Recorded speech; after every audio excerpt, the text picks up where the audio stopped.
In this video, we'll show you how to set up and use BucketFS within UDF scripts. BucketFS is a synchronized file system stored within the Exasol cluster. I won't go into all of the details about BucketFS, so feel free to learn more about it in our documentation at the link below. In our example, we are going to create a virtual schema. One of the most important steps in this process is to download a virtual schema adapter as a jar file from our GitHub repository, and then upload it to BucketFS. If you don't do this, you'll receive an error message, like this. So let's get started. First, we'll create a new BucketFS service in Xoperation. Click on Exabuckets within the menu, and here we see all of our services.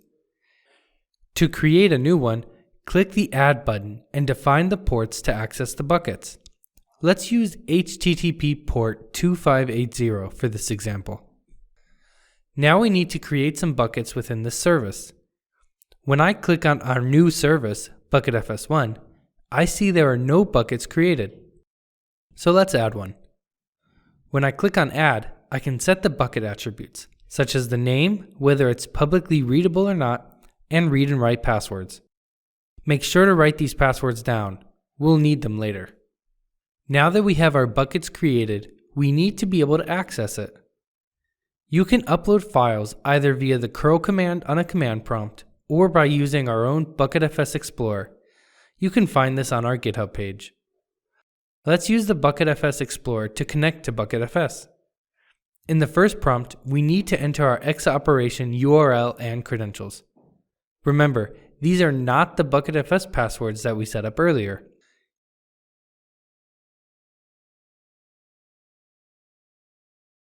Here, we can see our bucket that we just created.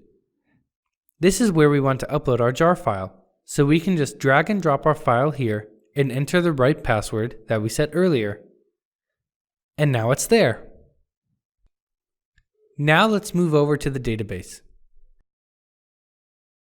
Since we didn't configure our BucketFS service to be public, we need to create a database connection with the read password we created earlier. Create connection BucketFS to. Now we put the path of the bucket, which we can copy here. Identified by, and now the read password we set up earlier. Creating this connection means the database is able to read the files in this particular bucket. The last step involves editing your UDF to use this file, and is different for each use case. In this example, we need to edit the Java adapter script and specify the path to the bucket. So let's add this information here. And now we can check if we're able to create our virtual schema. And it works.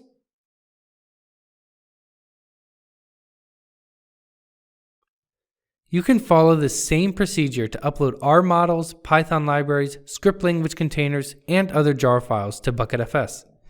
For more information on how to use BucketFS for these use cases, you can check our documentation portal.